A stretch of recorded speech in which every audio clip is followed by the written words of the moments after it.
Okay.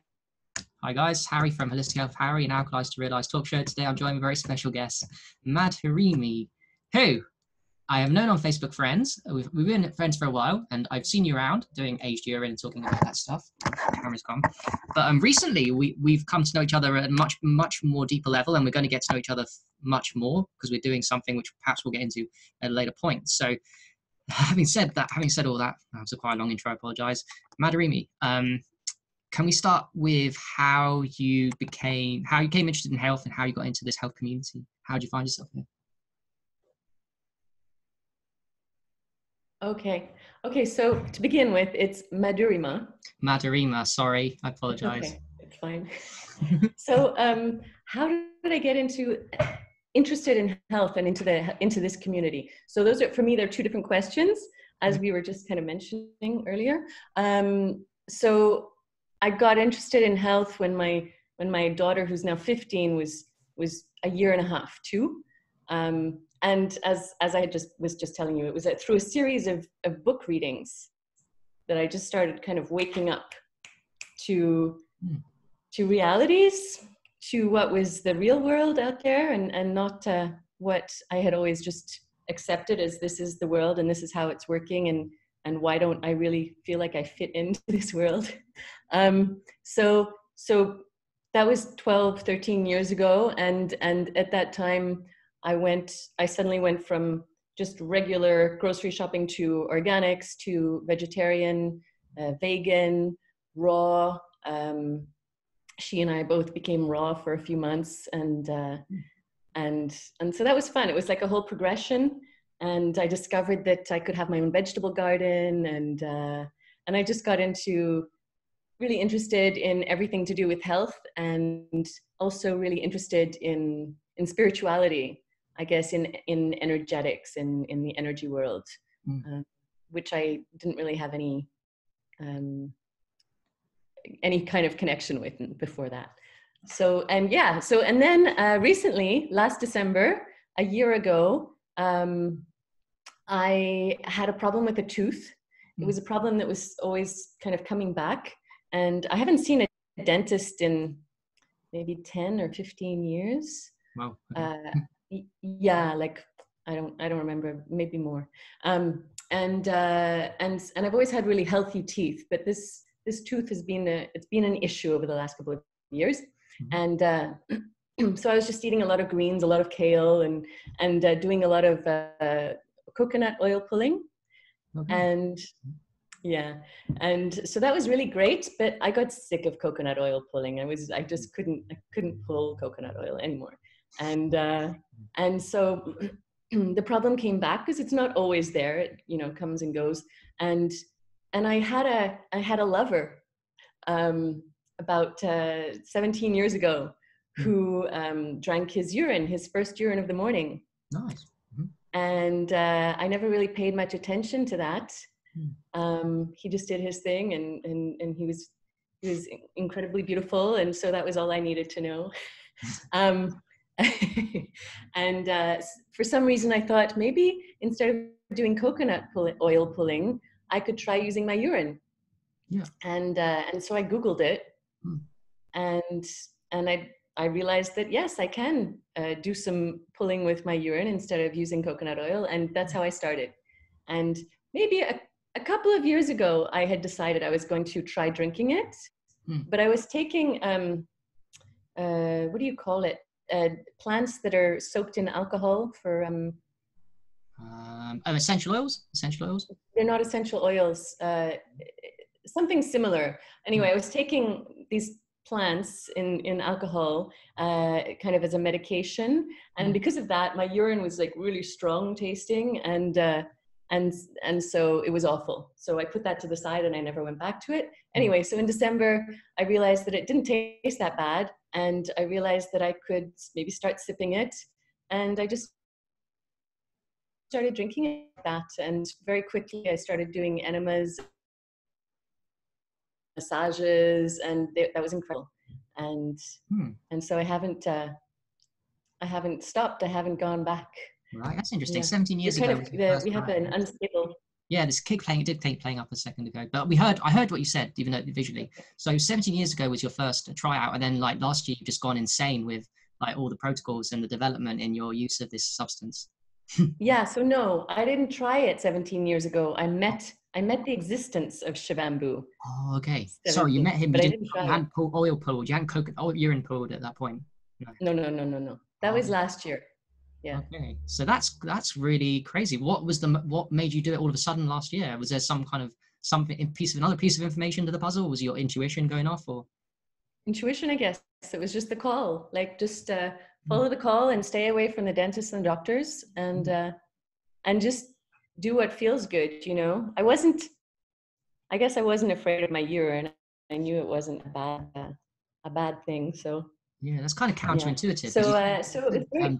do what feels good, but it doesn't. To most people, that's not counterintuitive because it won't feel good according to their mind, of which they've never done before. But we're programmed to see its ways. So that to say that, I mean, that's interesting take. Like, yes, I agree with you. It does actually even smell good to me sometimes. So Yeah, yeah. Mm, yeah. I know when I do a urine rub, mm, even aged, yeah. I like that smell. But I didn't. Anyway, I recently discovered, like a week ago, that other people can smell it. Oh, this is a new discovery for you. Interesting. Yes, they can. Well, They're interesting no, but discovery. I always camouflaged it with like a massage oil that has essential oils, Right. and I'm positive that it worked. Yeah. But I ran out of that kind of massage oil, and I haven't gone back to buy some more of it. So I was using another kind of cream, Mm. and I thought it was doing the job, and it turned out it wasn't. So Oh, I so love it. I Yeah. spent Carry on. yeah, so I spent the day next to a coworker Mm, who I discovered that she could smell it because we were working together for the first time that day, and I always mention to people that I practice urine therapy because this is cool. life. Mhm. So I had mentioned this already to her, and then a little bit later on, she started sniffing her clothes Mm. and like trying to work out like where the smell was coming from. And I went, oh, Oh yeah, yeah. so Did you tell her? You must have told yeah, her. I told her. Yeah. Okay. So yeah, so she was probably pretty happy to say goodbye to me at the end of the day. Yeah, no doubt. But that was okay. It's part Yeah, of the game. Yeah, exactly. maybe I one mean, day. I've been in that Maybe position as one day well. she'll try it, right? It's an awful because you don't want other people to feel bad, but at the same time, the thing that is annoying to me initially, which I'm getting better at, is that you have to. They're annoyed at it, but you know in your heart that actually, even by them inhaling it, that's really good for them. Even inhaling it, and of course they did it themselves, no doubt. But even the inhalation of that thing they can smell is actually really good. So it annoys me initially in my journey. I'm like, but I'm doing something really amazing, and you're getting the benefits, and you're getting pissed off. Pissed off. Sorry for the pun. Haha. But yes, you're getting pissed off with the smell, which is actually doing you good. It's almost like, if I'm unintentionally, like, I don't know, doing meditation, raising my vibe, I'm helping you, and you're not appreciating that. But Yeah, absolutely. I was just you just made me think of my daughter Ayana. So I have two daughters. One is 9 and one is 15, and they're pretty grossed out by the fact that I'm doing this. And gosh, at the same time, I see that that something inside them knows that it's good, yeah. and Mm, so they have to push it away because it's just so unacceptable in what I've taught them. mm, Like pee, you have to you have to clean it, like you have to wipe yourself, you have to wash your hands, all of that stuff, right? We all, that's how we were raised, and that's how I raised my kids. And I wasn't too hard, I never like stressed out about them peeing in the bathtub and stuff like that. It's like,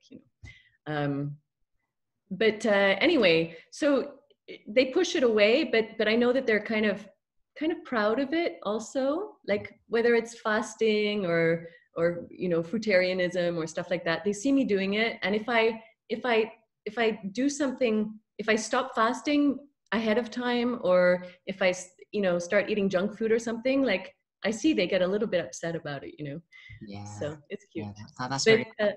It's interesting that people know, like I see this with people too in my family, that they know, but they don't know. So they're part of them, the culture part of them, the brainwashing, that I hate that word. I mean, the part of them that's been, it is kind of brainwashed, the part of them says no, but then there's another part which you can see. And it's our challenge to try and to keep not getting offended and nurturing that side that knows. And eventually you'd hope in, even if it doesn't, it's cool, but in 10, 20, 30 years time, that individual will be so, it's just a game of like, Yeah. I don't know. It's tough to explain, but I know what you're talking about, the good and the bad, and they know it, but they'll never admit it consciously. And maybe at a subconscious level in their dreams, perhaps they know it's true. I don't know. Yeah, it's fun. And we know that, yeah, we can see, we know that we're touching them, and all of a sudden you'll have someone like, that's it. So I tell my colleagues about it. I tell everyone about it. I tell the guy at the grocery store, anybody. And do you just walk up to them and go, hey, I do I should make myself a t-shirt. Like, it doesn't take long for me to start talking about urine therapy, because it's so amazing, like, and I'm a we're already out there people, I think, all of us in this community. So, I like talking about crazy things. And so every now and then somebody picks it up. And I had a friend, she's like 75, 80 years old. And she had a rebout of tuberculosis. And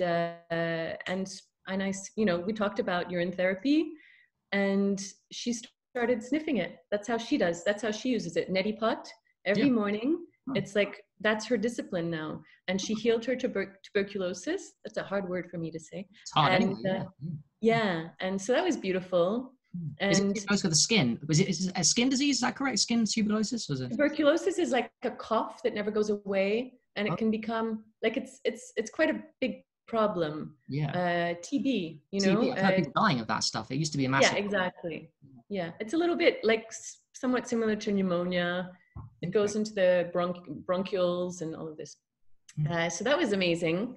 And quite a few months ago, like quite a long time ago, I was working in a homeless shelter for a little while. I was replacing someone, and I ended up talking about it with a woman from Morocco, and who was, staying at the shelter.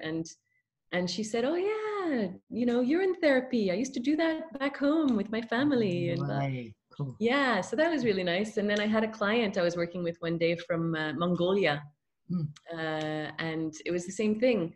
I shared, the fact that I was using urine therapy and all of this, and she said, yeah, I used to practice that at home. And when I came to Quebec, my husband's a Quebecer. I did it for a while, but he was really grossed out by it, so I stopped. And she went off, and she was like, I'm going to start again. Nice. Yeah, it's fun. But yeah, so I was talking about my daughter, Ayana, who's 9. So we were at a party with some friends one day, and I went off to the washroom with my little container, my little jar, and I kind of winked at her. And when I came out, I had my mouth full of urine, because I was rinsing, I was pulling. And she looked at me, and I looked at her, and I didn't say anything. And then she saw, she knew what I was doing with my jar. And she turned around to her friend, who was the same age as her, 9 years old. And she says, do you know what my mom has in her mouth? And I was like, oh, I guess it's okay. I'm doing it. So, and the friend turns around, and she says, so Ayana says, my daughter, she says, she's got pee in her mouth. And the friend turns around and she says, oh yeah, she uses pee for her teeth. I do that too. What? The young girl, your daughter's friend? Yeah. No way. How old is she? Same age as your daughter? 9? 9, yeah. What the hell? What a coincidence. Wow. 9 years old. Who taught her that? I wonder. Who the hell's seen So, wow. So so this is another part of my life. But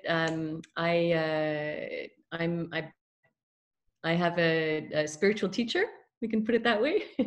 Amma, the hugging saint. And so I was at a satsang of people who we were celebrating. We were having like a ceremony, spiritual ceremony. And so these are people who are on the path, and so her family work in the circus, and the mother is an acrobat on horses. Anyway, so they're like way out there people. They've like traveled all around the world, and they know about urine therapy, you know. That is so awesome that you're meeting people that are doing it, and now you're on pretty much, like you said, we know there's a lot of ways to take it. I mean, that's one wonderful way: through the mouth, through the nose, up the bum. You're doing enemas and skin. My God, yeah. And also, let me touch base because we talked about this, and when we talked about the first time on video a few days ago, I don't know if you mind sharing, but you were doing an aged urine bath. That's an interesting one. That's I know only one person in my life that I've seen and do that apart from you. So, wow. Who told you that one? How'd you get into that one? So I love urine massages. Sometimes I'm a little bit lazy. I have quite a nice collection from a few months back now of aged, and so when I'm feeling a little bit lazy, but I want a nice feeling, I will take like maybe 2 or 3 big mason jars, you know, the big ones. Right. I don't know, is that how many, a couple of liters each? Is that how much of that urine is? Yeah, like I don't know how much. I'm not very good with like measurements, but does it fill a bath? Does it fills a bath up? Something big. Oh, okay. No. So I have to add hot water. Okay. So it's not pure, no, but it's like amazing. So and I'll usually take the aged that has blood from my moons in it, because it's pretty intense, and it's not stuff that I'm going to use for anything else, you know. So yeah, so it's amazing. It feels great. Wow, that's insane. Carry on. Sorry. Yeah. Well, I was just going to say, and I like to soak my hair in it also. In the aged, and so I'll usually, well, that was in the morning that we spoke, but I'll often try to do that at night and then leave my hair wet overnight. You know, I'll put a towel on the pillow, and so as I was showing you earlier, I have all this like baby chick hair, which like this all started growing a year ago. And then I have in the corners, like I didn't even realize I had lost any hair. I didn't realize I was missing hair. And so that grew. But I also would have to say that I've lost a lot of hair from I think it's from fasting. So I've had like a lot of old hair fall out a lot, you know, which is a little bit scary. Yeah. And which I'm not really, you know, interested in encouraging. So the aged is to, you know, I know it's growing. I know the urine therapy is allowing the hair to grow, and the fasting, if it's too much of a shock to the body, is causing it to fall out. See, that's interesting, because a guy hit me up a few days ago and said that he asked me, does urine therapy cure baldness? And I said to him, I've heard so many testimonials of it on Facebook groups and added into it. And now here you are saying, for your own live testimony here and now, that it actually regrows your hair. So yeah. Oh yeah. I had read about it, and I've come across that a lot, testimonials, and but yeah, I really believe in it. I'm experiencing it, you know. Do you find it goes lighter as well? My hair gets lighter too.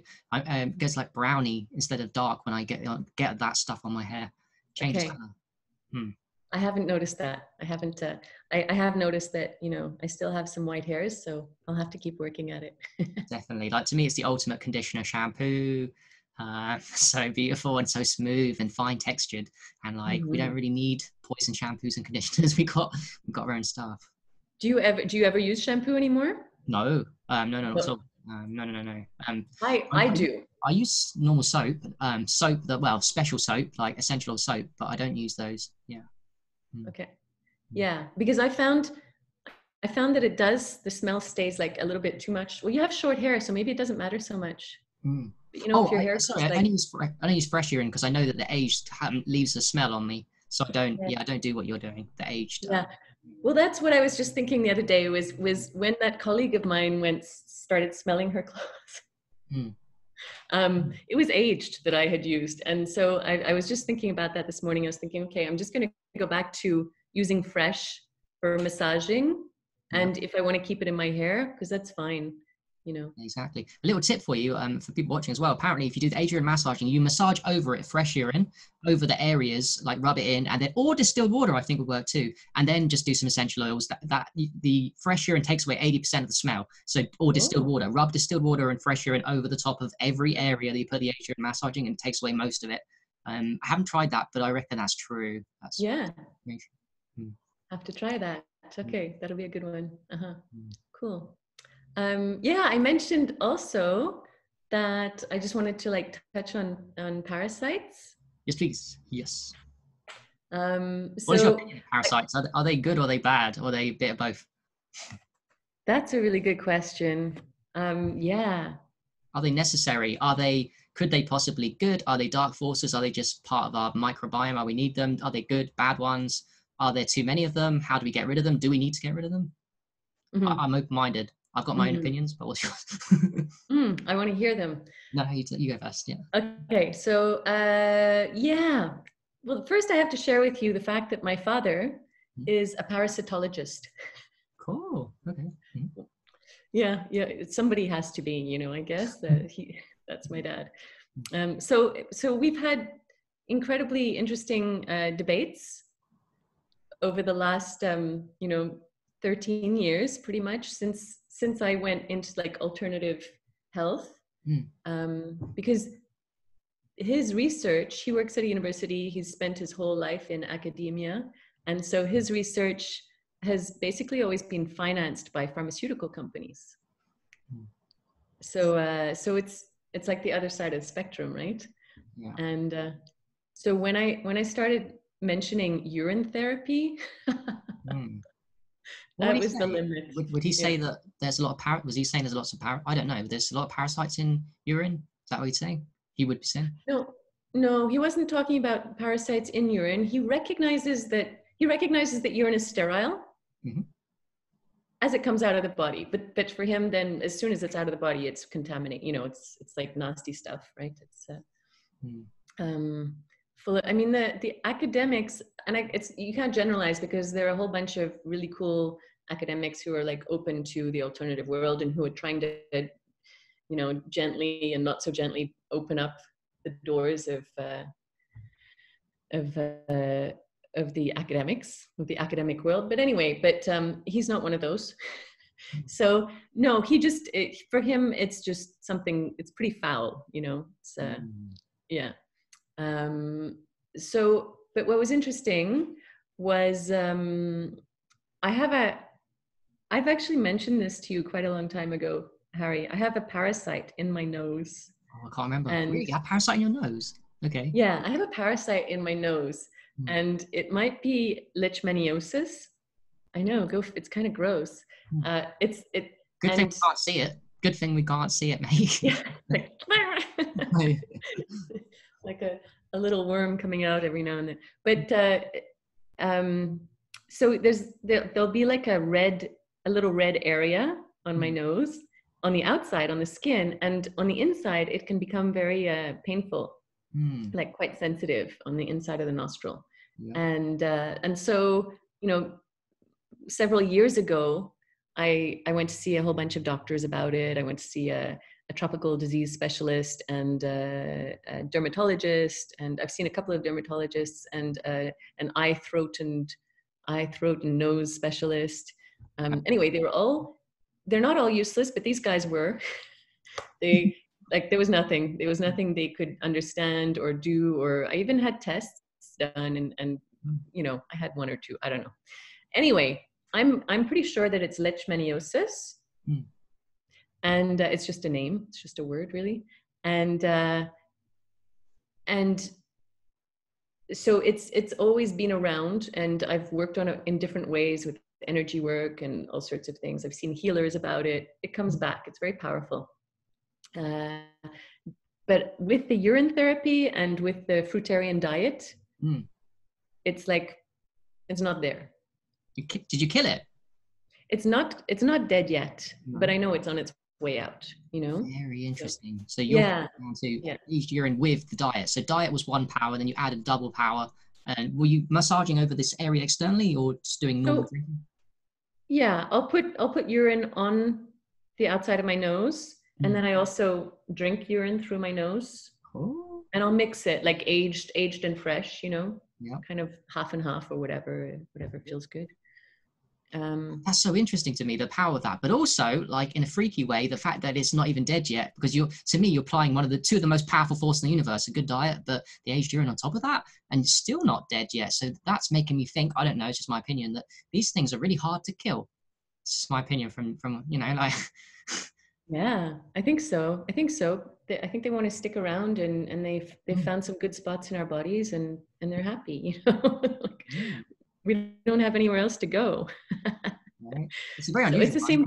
You hear it in other places, but not in the nose. I've never heard of it. Or the face. Yeah. This is a little parasite that spreads through like the sinuses, and it can be pretty destructive. Like it can really, it's almost like a flesh eating. Oh yeah, flesh eating. That's another one. So a friend's daughter, about 7 years old, had I don't know what the official name for like the flesh eating disease, streptococcus. What is it? Streptococcus. I've heard of something like that. Yeah. Yeah. So like she had like a couple of, not all these, but a couple of kind of holes like on her bum that weren't healing over weeks and even months. And her parents had tried using antibiotics and all sorts of stuff. And anyway, we ended up talking about it, and they tried urine, and it went away. So yeah. Wow. These stories are amazing, like real life testimonies from ordinary people that you're helping in the real world, and like making changes, and open enough to try it, because we know that not everyone's going down for this stuff, but the ones that try it, it's like almost like every single one of them has a result. Every single one. Yeah. I don't know if anybody else does this. I'm sure other people do it. I like to when it occurs, when the synchronicities of the universe bring to my attention that somebody has some kind of illness or disease or whatever, and they seem to be looking for help, but obviously they're not on like in the urine therapy groups, I'll like usually send them a private message and just mention urine therapy to them, and kind of just name it so they know that it exists, and open that door to them. And some people I'll never hear from, and then other people will write back to me and ask me for more info. And I really like doing that, you know, because that's how we get the word out, right? Definitely, one person at a time. One of us doing it on 10 people versus, and then they'll spread the word to other people, and just we complete the cycle of just raising the vibration. And you know what, I'm down with the idea that you said there too. It's not all about, it's great to have Facebook and a community and to gain knowledge of each other and build relationships, but it's more to do with the real world too. We've got to remember that social media is brilliant and amazing. It's life-changing. Talked about this earlier, it's changed many people's lives, but it's the real world, and the way I look at it is the people of the matrix, which is my family and me and everyone. We're all people of the matrix. Some people are more programmed than others. They need more help than perhaps even our own communities, because we're the ones that are lucky enough to already know. So oh yeah, we're okay. Yeah, we're fine. We're the lucky ones. Yeah, absolutely. And yeah, I cross paths with a lot of sick people, and sometimes I just want to shake them and say, go put your feet in some pee, you know, like fun. You know, people are having their feet amputated and stuff, you know. Crazy, man. People with diabetes, and it's insane, and they let it happen. Yep. Where do you think this idea that it's a waste products come from? What's your opinion on that? Where's this originated? Do you think it's deliberate, accidental? Is it money motivated, or is it evil motivated, or is it just a mistake, an innocent mistake? What's your opinion on why? Because it is. Because when I was 2 or 3, I learned that very quickly that it's not. It's a waste. So where's it coming from? Where's the source of this all coming from? Was it like one person or a million people saying it?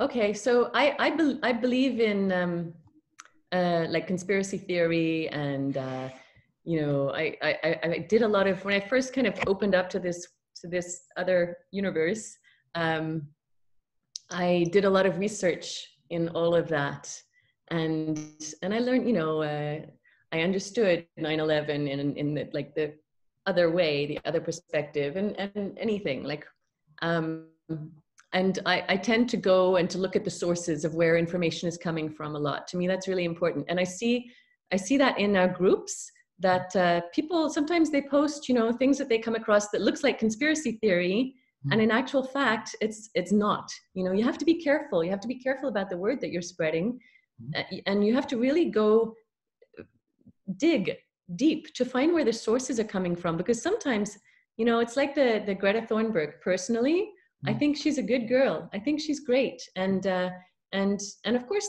well, anyway, we don't need to get into the climate change debate, but I think that you have to be careful of what you're passing on as messages, because this is such an important debate worldwide, and of course there's a lot of cover up happening, and so you have to be careful about where you're angling with that.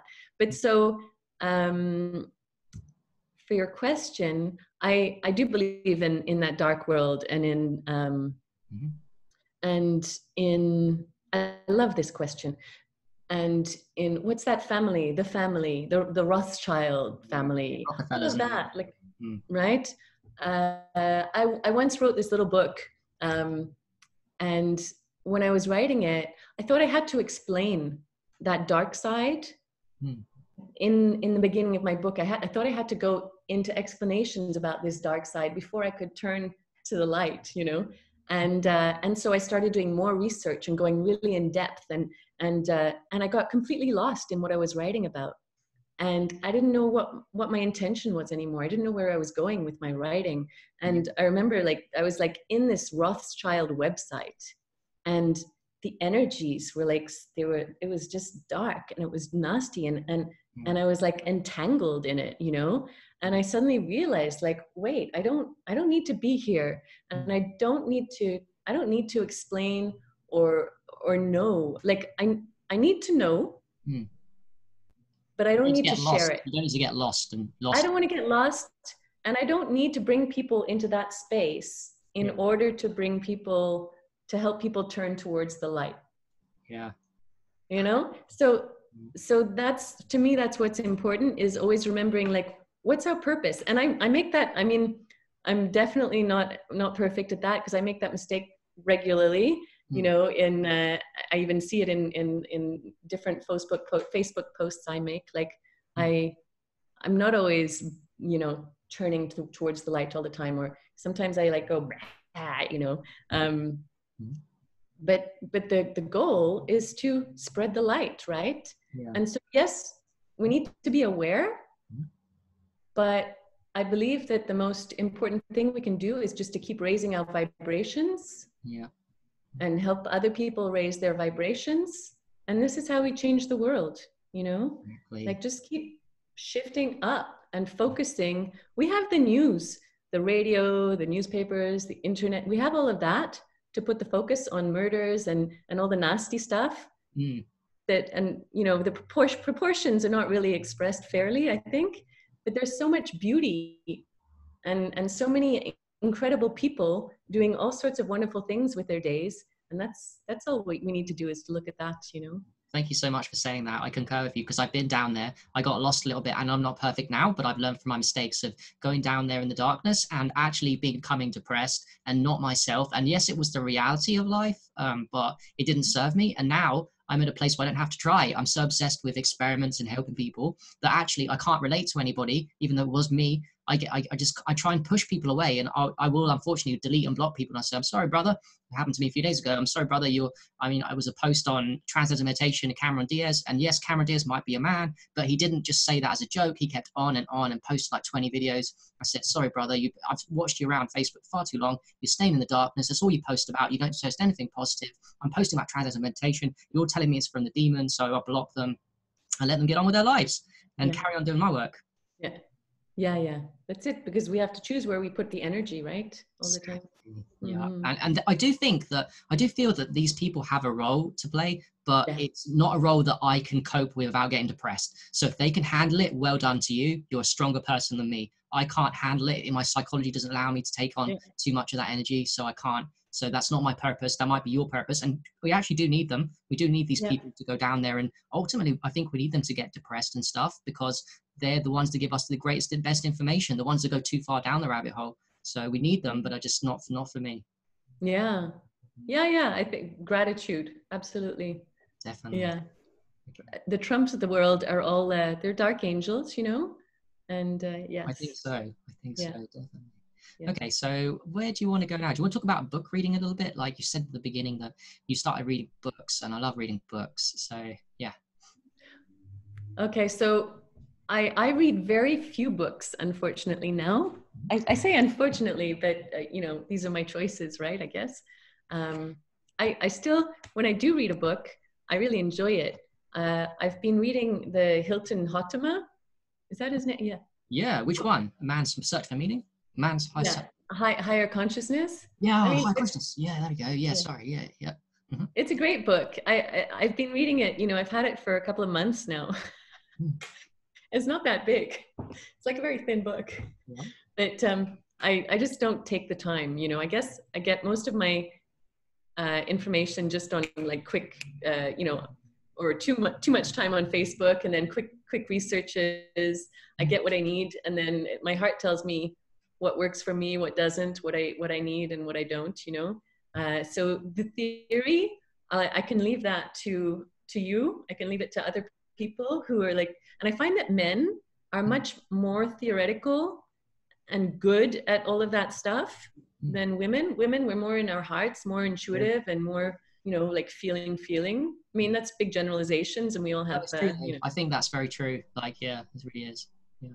So yeah, I mean, I look forward at some point, for instance, to reading your books. I know they must be beautiful, but when will that ever happen? Who knows? I don't know. Do you know my thought on that? It's a really simple thought, but like, say that you were just blissed out, one consciousness, and you've exposed your Kundalini, you exposed the chakras in a cave somewhere, and you were just feeling amazing, right? How is that serving the world unless you come back from your right brain into your left brain and decide, you know what, now I've done this.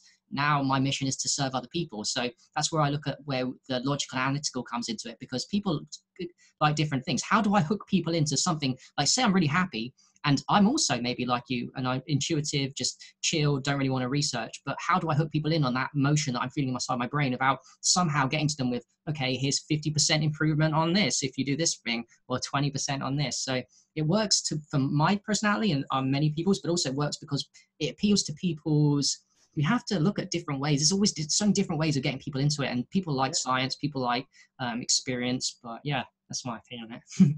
Yeah, we're all pieces of the jigsaw puzzle, so we're all complementing each other. If it's, I look at the kids in the schools, and I look at what the schools are teaching the kids, and everybody is being, you have like a whole province, a whole state, where every 14-year-old is learning exactly the same thing.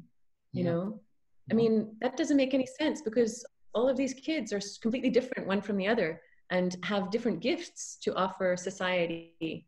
So it's the same thing. Like, we're not trained to think that way, but we all have our own different gifts, and so it's absolutely perfect what each one of us is doing. You know that. I mean, exactly right. Yeah, I say schools are just rote learning, and actually I'm blessed because schools I failed at really badly, so they kind of made me motivated, and probably you too. But most of the people just don't tend to do well in school because we realize that our creation and creativity and genius is outside of what the school offers us, right? Yeah.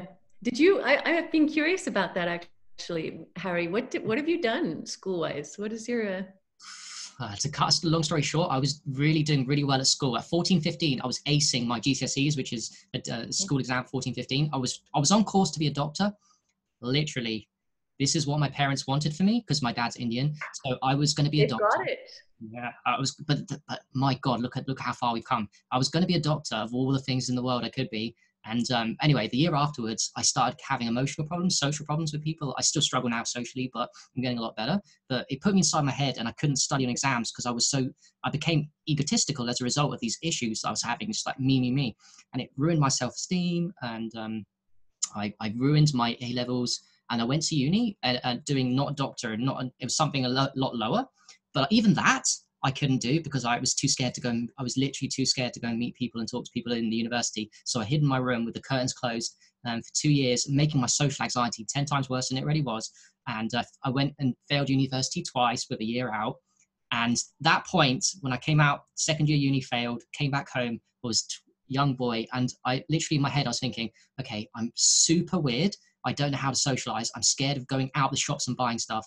I can't do this anymore. And I broke down kind of, and I thought, right. And at synchronicity, information came to me that you can change. I wasn't aware of this at the time. You can change your personality for the better. And by approaching girls on the street, pick up, they call it. And I was like, whoa, but it wasn't even that. I was like, I can change, I can become more attractive, I can change my personality. And I was like, yeah, since that was my breaking point. And since then, I've just been on a path of like healing, of which I've healed so much. But with the awareness that I've, probably like yourself, we're just unfinished. I love the fact that we're never going to finish. We're always just coming up and up and up. Yeah. Yeah. Oh, that's beautiful. That actually sounds incredibly similar to my path, my university, my school. And yeah. Okay. So you're quite shy, quite introverted, quite quiet. Okay. So I have both sides. So maybe not the shyness, but I had other issues in those years, which caused me to like just kind of start flunking out in school.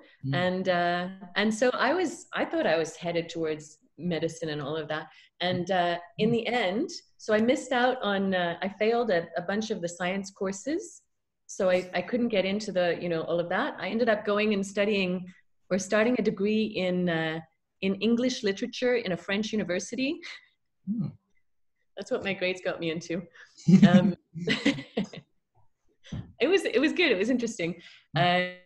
And then I flunked out of that. Like I wasn't going to my classes and stuff. And well, at the end, yeah, because emotionally, it was other things. I had issues with my family, I guess, and that really caused a lot of depression and challenges for me. But I definitely have had social issues in my life, and they're not completely healed yet.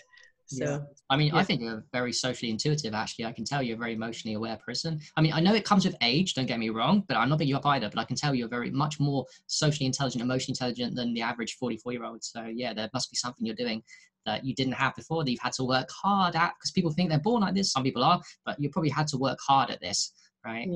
Yeah. I guess I spent, so when my oldest daughter was quite young, I had some pretty big challenges within the family,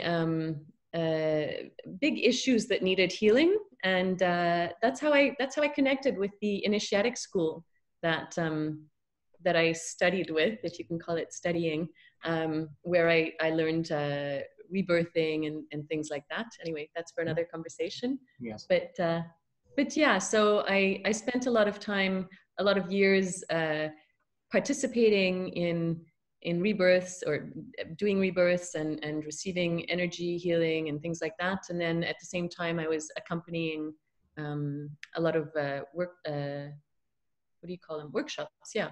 I speak French too, so sometimes my languages get a bit confused. So yeah, so I've heard a lot of stories. I've heard a lot of stories of, everybody has their stories of suffering and pain and issues, like emotional, not just the physical, right? That they have to go through healing, and some of it can be pretty incredible. Here's a question. Do you reckon emotional work is more important than physical? Or do you put them on the same plane? Or which one does the most damage to you? Emotional or physical? I think they're both important, but which one's the most damaging to a human? If you don't get it. Oh, the most damaging. Well, I the way I feel it is you have the non-physical world, the vapors, the gases, right? What we're made up of.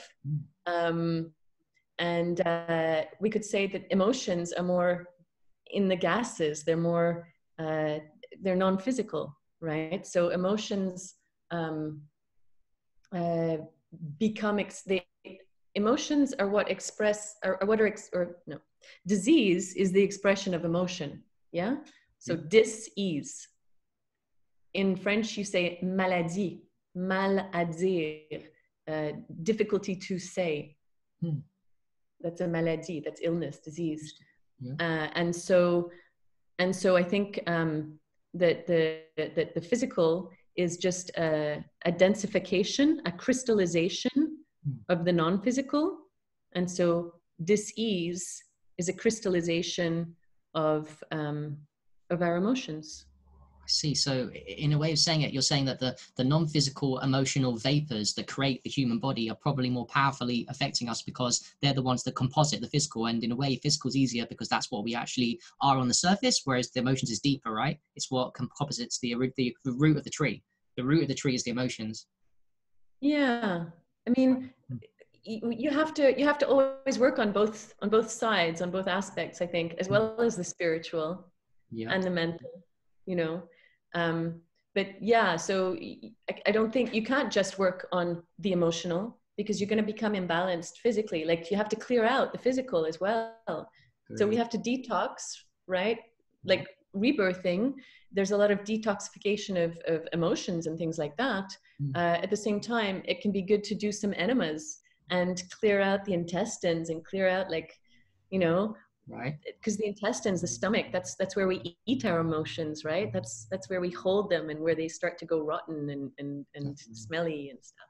Yeah, I think of the sadhus in India that are quite fat, pot-bellied, and I'm not trying to judge, but at the same time, and they're very wise and probably doing great with their emotional work, but you can tell physically someone that's not healthy. So perhaps they're the ones that I also agree with you. I tend to agree that you should be doing both, or at least not be perfect with your physical health, but take a little bit of care, you know, just a little. I agree. That's interesting.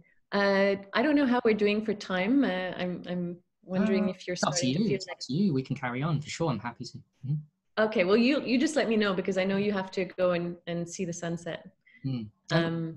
Yeah. Okay. Yeah, so I'm just going to mention Amma in this context. Amma, the hugging saint, who is who I see as my teacher, who I experience as my teacher.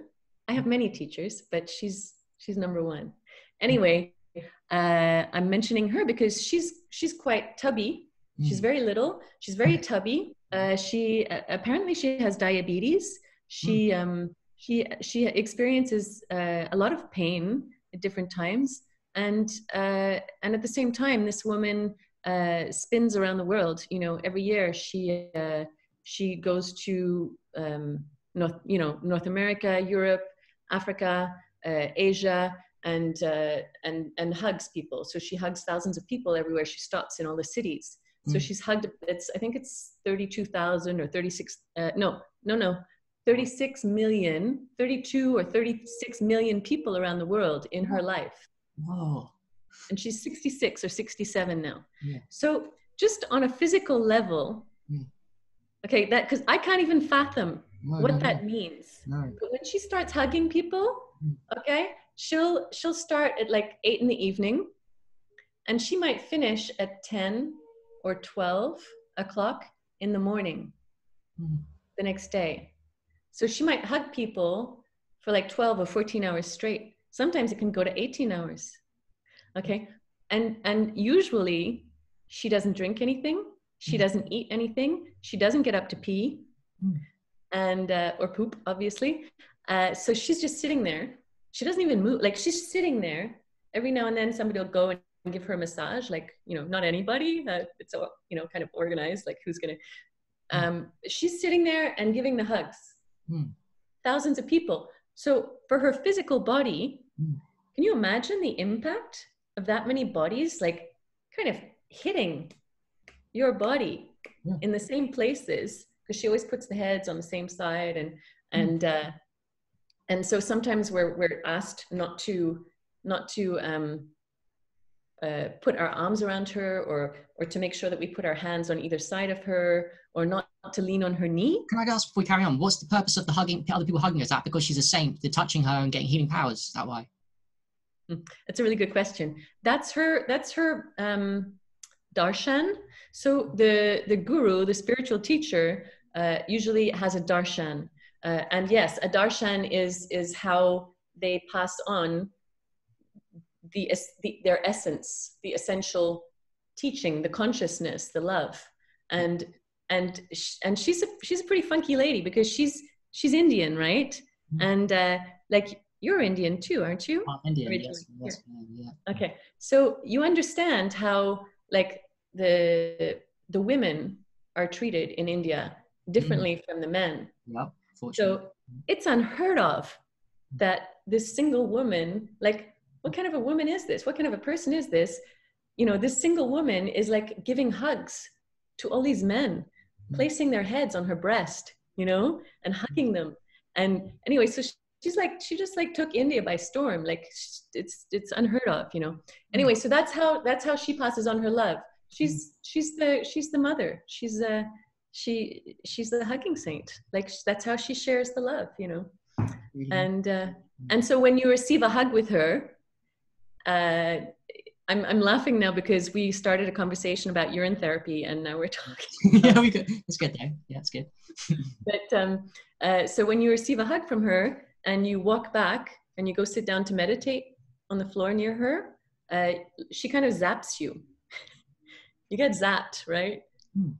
I mean, it's always a different experience. You know, some people are in tears, some people are laughing. Like, you know, some people suddenly get married like this. I have friends who got married like that when they received darshan from her. Anyway, anything can happen with Amma. And but usually you'll sit down and, you know, it's such an incredible gift. Like we receive not just from Amma. There are so many, you know, so many teachers like this, so many spiritual teachers around the. Who is it who teaches TM or who taught TM? He's passed away. Mariashi Yogi, isn't it? Mariashi. Yeah. I went to Fairfield, Iowa, to where he started his university. Right, he started his center in Fairfield, Iowa. Oh, right, cool, nice. Yeah, I went there a couple of years ago because at one point in my life I thought about studying at the university. Very cool. Yeah, I thought it was pretty cool. A university that, you know, encourages meditation and all of this. But so I think all of these spiritual teachers have gifts for us, and they're all on the same path as Jesus, Buddha, Krishna, whoever you want. You know, it's all one offering. You know, just bringing us closer to enlightenment. It does sound like a very special lady that can do all this, and I can relate. It's like the Dalai Lama as well, maybe to a lesser extent. But people say the Dalai Lama, when you go and see him, something changes in you. But with him, he'll probably say that's because he does 6 hours of meditation every day. That's one of the reasons. His brain is changing. Like he's becoming really compassionate because he's dedicating so much of his brain power to become loving kindness and stuff. So there's physical mechanisms by which he'd say he's not just become compassionate, and you don't just smile because, you know, it's just his superpower, but maybe it was born that way, but he's worked hard at it to, like, you know, to cultivate that gift. And I'm not saying that this lady isn't either, but I find it fascinating that people can cultivate and enhance what they're born with, a gift, like by practice and work. So. Yeah, it's very inspiring, right? That's what I love. That's what we want. That's what we want to become more and more of, right? Definitely. Can I ask you before we go, do you want to talk actually about, I would like to talk about rebirthing with you a little bit, because we might be offering, you'll be offering a service to people possibly is interested in rebirthing. So can you talk to us about what, in case someone doesn't know that's watching, what is rebirthing? Is that because they might get confused and think it's not a breath work, it's something else. So do you want to explain what that is? Yeah. So we get it. You and I are good at like taking all sorts of tangents, which I love. That's the way. But so I'll try to like. I'm just gonna write it down here. Yeah, sure. Because I want to like try to say everything. But okay, so the way I learned rebirths. I'll explain that to you first, and then I'll just compare. Please do, because I don't know either, so it's fully. Yeah. So and then I'll just explain what I want to do, because it's a bit of both. Okay, and so I was led in rebirths. I participated in rebirths both on my own and within groups, and in the way that I learned rebirths. And that I became a guide. So I guide rebirths. What that means is, let's say when we do our little trial, our online trial, we're going to get together. We're going to talk a little bit. Maybe you'll tell me how you're feeling that day. Maybe you have something specific that you feel like working on. Okay. And we'll just kind of set a little plan, and I'll ask you some questions, and maybe you'll explain a little bit to me, and I might just note down a few words, like the essential words that stand out to me, like just to give me the feeling and stuff. And And then you're going to lie down. You need comfortable space because you're going to be lying outside or on the floor. Okay, you can choose. So everybody gets to choose where they want to be. They need to be in a safe environment where they're not going to have a group of tourists arriving.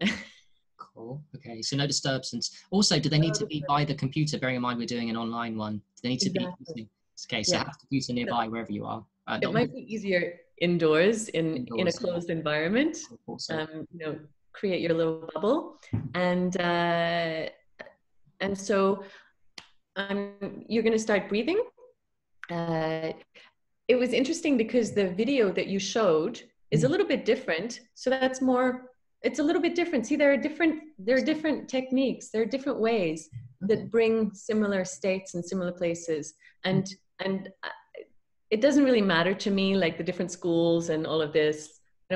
I don't get stuck in schools or in specific ways of doing things. I can't. It's not me. So I just take what works for me in that specific time zone and with those people, and that's how I go with it. Anyway, you're going to start breathing, and we're going to talk about whether I'm going to specifically guide you or really just allow you to flow with. And I think that the group that we have are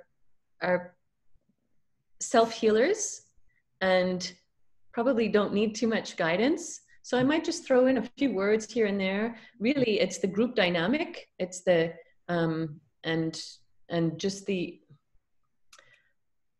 rebirths is so incredible. They're so powerful because the energy just clicks into place. And the person who is guiding is just kind of channeling that energy. And it's just, I always say I'm like a straw, whether I'm doing energy work or rebirthing, like it's just passing through me and it's just going wherever it needs. But everybody is in that energy and participating in that energy. It's not me, or it's the matrix that we create, right? So anyway, so emotions, as we go into our breathing, emotions start coming up or not. Some people might start feeling distressed. Some people might start feeling sad or angry. The last time I did a rebirth, I did one not so long ago. I felt like experiencing the breathwork style within a group, and so I went and did one, and I think it was about 3 hours. I don't actually remember how long it lasted, and I laughed. I laughed almost the whole time.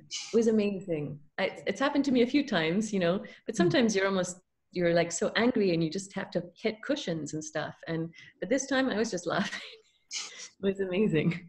Yeah. Like deep laughing, really, it's all healing, right? So, and because you have the group, that energy of the group is having its effect on everybody. And so, it's quite powerful. It's really interesting how that works. Anyway, so we'll go through emotions, let stuff come up, let ourselves express it as much as we are able to allow ourselves. Yeah. Right. And then there's like a release stage where you can just kind of relax and let go and let all of that kind of wash away, all the angst or whatever, or cold or fear, everything that was coming up. You've expressed it, you've kind of faced it, you can let it wash away. And then there's like this connection with our divinity, with our higher being, our higher self, with God, with our guides, whatever you want to call all of that, and however you experience it, because everybody experiences that differently. So you're just in love, you're just in the light, and you're receiving, and you're enveloped in it, and it's very beautiful. And then gently we come back to grounding, to earth, and being present. And then we'll connect everybody together briefly, just to make sure everybody's back nicely. And if we're able to, depending on how the filming goes, all of this, if we're able to, maybe we'll just be able to everybody share a quick word just to share their experience. And so, yeah, This is that's fascinating. about it. It's I'm fascinating. gonna play some music. And so, but you asked about the breath work. Okay, so rebirthing is very, very guided. When I have somebody come in to see me, and they have issues with they have loneliness issues. They have issues with the fact that that they have, like, they're angry because they don't feel loved, and they feel all alone, and they feel like they just have never been loved and have never received affection. Affection. So that's what they're living the day that they come in. That's their upset. And so we talk about it and go around the whole situation and see what they also want to welcome into their lives, what they're trying to get towards and they're just not able to attain, you know. And that's what I will really lead them towards in their rebirth. Okay, so that's like very specific one-on-one. It can be very powerful also in that way because it's like very directed. You can also do just open breath work. And then with the just open breath work, there's no talking during the rebirth. You'll hear the music playing, there's presence. You hear the participants. Someone might be crying, someone might be talking, someone might be laughing, someone might be snoring, some people fall asleep. That's okay. But the guide, the accompanier, isn't talking. There's no interference. It's just allowing the person to remain in their self-healing bubble, but connected in the energy. So both are really, I think both have their qualities and both are very powerful. They're just different ways of going. And then what you showed as the video, it was very kind of directed towards the breath, the circular breathing and all of this. Other breath work that I've experienced and the guiding that I do, we usually ask the people to have their mouths open, wide open. Although the way I was taught was you had to really like have the mouth kind of like that. It was really hard for me to maintain that. For some people, for an hour and a half, they can do that, like really intense. Yeah. For me, it was really hard. Like, and I felt like I would get yelled at because I wasn't, not yelled at, but, you know, like, or, you know, whatever, because I wasn't like going, but in actual fact, none of it matters. The work happens, and you do try to work on your breathing. And that's something that if I'm a guide who's interfering a lot, not in a bad way, but I'll bring the person or the people to their breath a lot and just keep reminding you to breathe. Like, breathe and take your breath down to your toes, take your breath into your stomach, like go and explore. You can't feel any, you have no more sensation in your fingers are stuck like this. Often our fingers, it's really weird. Why would that be? Is that because are you supposed to keep still during this whole exercise, completely still? Or are you allowed to move? No, you can move, you can do whatever. But generally you're lying. Sometimes you need to stand up or sit up, and sometimes you need to hit. Like, so it's really good if you can be lying like on something not too cushiony, because you don't want to fall asleep, like on the floor. But if you can, somewhere where if you hit the floor, let's say, you're not going to hurt yourself, you know? So often we'll put cushions around the person, or if there's like a hard mattress, that's good, you know, things like that. Yeah, so you're moving, and that's it. I don't know, I'm lost again. That is absolutely fascinating. And I guess if the more honest you are with yourself and the more you know yourself in terms of your traumas and open to admit it, I guess you get the better results. Was that the case? Or is it the case that even if you perhaps didn't know what's wrong with you, it would still get you results? Yeah, so that's the interesting thing is with this kind of work, whether you want to call it rebirth or breath work, it doesn't matter to me. Things that you weren't aware of come up a lot. Okay. So that what was unconscious becomes revealed.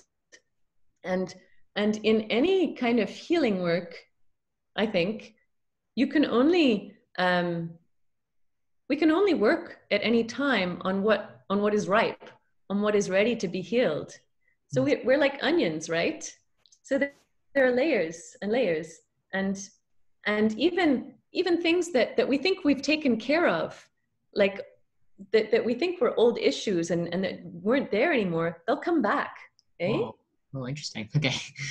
You ever experience that? It's like a spiral. Yeah, I do. Sometimes you think you've cured something, you've got rid of it, and then suddenly, like, some old trigger, and I'm like, oh, damn it, I thought I'd done that one. It's come back. And you get so pissed off about it. You're like, what? Like that? I took care of that. But it's, it's beautiful because every time it comes back, the way I experience it is that it comes back maybe more intensely. Like it might hit harder, but I have more and more tools. And so I can it becomes easier and easier to deal with it and faster. Does it hit harder because it's like coming out of the body? Because like I feel like all these negative things have to be experienced again to come out. I don't know if that's true. Do you have to, the emotions trapped within the things I don't know, the unconscious, has to be seen to come out. So once it's seen and experienced, then it can be released. Is that what's going on? It's releasing something. Yeah, releasing. I think also when you're working within the group or even as a society, like things, not everything necessarily needs to be seen, right? If let's say we're doing a rebirth in a group, in a room, and we have 20 people rebirthing. Okay, so we've got Harry who's lying here. Okay, and Harry had issues with his dad, and his dad used to hit him. Correct. And in his that's weird. That's true actually. Yeah, go on. in his rebirth. Well done. That's actually correct. In his rebirth, that's coming up. That's what he's dealing with. That's what he's working through. Okay, so whether it's like sadness or anger or incomprehension, right? Like, I don't get it. Like, why did you hit me, Dad? Like, what was that about? You know, like a 2-year-old, you're like, you just hit me? Like, I'm your kid. That's your love? But at the same time, like, that's how you learn love, right? Like, that's, for you, that becomes love. That's how you define love. As a kid, that's your dad, and he hits you, and that's his love, right? Anyway, so that's what you're working on in your rebirth. And the girl next to you she had a difficult birth. And they ended up having to pull her out. Okay, and so she got hurt physically a little bit by that, and it frightened her. It caused her to have a lot of like fear about certain things in life, right? Or about finalizing things or whatever. Anyway, so she's working on that. But in fact, her brother used to hit her as well. And so anyway, I'm just this is like all hypothetical. So the fact that you're doing your clearing with your dad it might help in her healing with her brother without it even necessarily, it's all in the energy. Yeah, right? It's the same kind of energy frequency of a typical human action, because we're all humans with the same kind of, so if someone hurts me in one particular way, that's the same way it's affects someone else. Like, so that makes sense. And it's also ultimately, so with 20 people doing it, doing even different things or the same things, it's all helping each other. Wow, this makes a lot of sense. You're explaining it really well. It kind of resonates with, even though it wouldn't years ago, it kind of resonates now with why it would work very powerfully and together in a group. So it's an essential process then really to do these in groups, although one-on-one is, you still do one-on-one? One-on-one is amazing too. It's a different experience because it allows you to have, it allows more dialogue, more conversation. You'll experience that. So and also different people probably like a more, some people would find it, I don't know, people, more intimate, and I know what you mean, and definitely that makes sense. And you can go more in depth. Sometimes you need to talk about things and to like get verbal understanding of things. And it's nice to, after a rebirth and anyway, people will have this opportunity to share after, even if it's just within the group, like Facebook or whatever. It's nice to be able to talk about it a little bit after and to share the understandings that you received, because you get understandings during your rebirth, you get visions or all sorts of things come, and so I really like the name as well now, rebirth. So you're born again, kind of, you're coming. Well, we're always being born again, right? Like It's constant. No matter what we're doing, you go for a jog in the park, and when you finish jogging, well, you've received all that oxygen, you've been oxygenating your body, and you look up at the sun, and you're spending some time with the sun, and this is a rebirth. Like, this is, you know, like everything appears new again. Everything is like beautiful again, and you know, all different. But what I wanted to mention was, I just wanted to name the fact that, so for instance, the people who are birtharians, if we want to use that term, or living from other sources of energy, the work that they're doing is touching everybody, right? And so let's say Elatom Elamin. So he's, or Jazz Maheen. You know Jazz Maheen? I've heard of him. Yep, heard of him. Yeah. She's a her. Oh, her. Oh, there we go. Yeah. Maybe I haven't. I don't know. Yes, I heard of the name. I'm pretty sure of it. Or the yogi who's hidden away in his cave, meditating, right? They're all doing their work. They're all doing what they're here for, and that's perfect. They're not doing anything wrong. They're doing exactly what they have to do in their mission, in their life mission, and they're raising up that vibration. And because they've done it before us, like Jesus or Buddha or whatever, because they've come before us and shown us that we can be little Christs, little divine gods, they're making it easier. They're opening the doors for us. Definitely. So now we've got this whole wave of humanity, right? We've passed the majority now is awakening, right? And we're all like joining in and like getting in on the wave, you know? But it's so much easier for us than it was for people who got crucified. I love it, and this is a very fast way, from what you're saying and from what I've heard as well, to do it, because there's ways of coming up slowly, and we'll try our best. We will make mistakes, but there's quicker ways. And I'm definitely all about my aged urine, eating good foods, diet, fasting, because they do me for me, my vessel. They put me into a better place quicker than other things that work, but they're just slower. So yeah, I'm really down for it. And by the way, just before we go, I just quickly say as well, I like the idea of that from transcendental meditation, which I'm really into, because I feel like if you enter I believe in the Vedas, the 4th, 5th, 6th, and 7th state of consciousness. I don't believe in them. I know they're possible. Yeah. You probably do too. Like the unity behind the duality. So every time I do TM for the rest of my life now, I'll just keep moving towards that field of one consciousness. And eventually, if I do ever hit it, or even if I don't, that serves everybody, because I'm raising my vibration and getting to that point. And yeah, in much the same way, everything we do now is all towards high vibrations so that we can affect the field and impact the lives of people without even knowing them personally. Mm-hmm. It's so much fun. Yeah. I'm so pleased to have you on. Before we go, though, can I ask you, like, is there anything else you'd like to leave as a final message, or haven't covered bases with you wanted to talk about? Okay, there's just one thing I'll mention. Sure.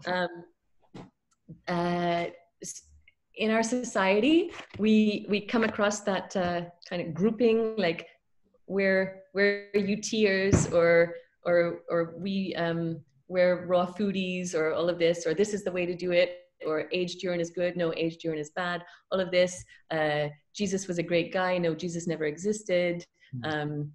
It's, you know, let's not have any gurus because gurus are bad. Like, you know, you've got to be your own healer, you've got to be your own God, all of this. It's all good.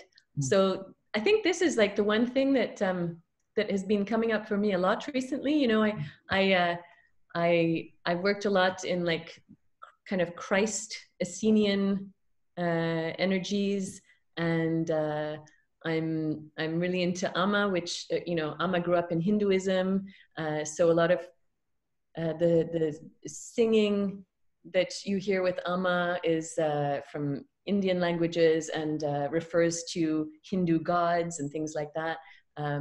I've spent time in Buddhist centers. I drink my pee. You know, I like to swim naked in wherever I find a lake, whether it's the late fall or early spring or whatever. It doesn't, like, I dance every year. I participate in a Native American ceremony, which is called the moon dance, and we dance 4 nights with the moon. It's leading up to the full moon. Cool.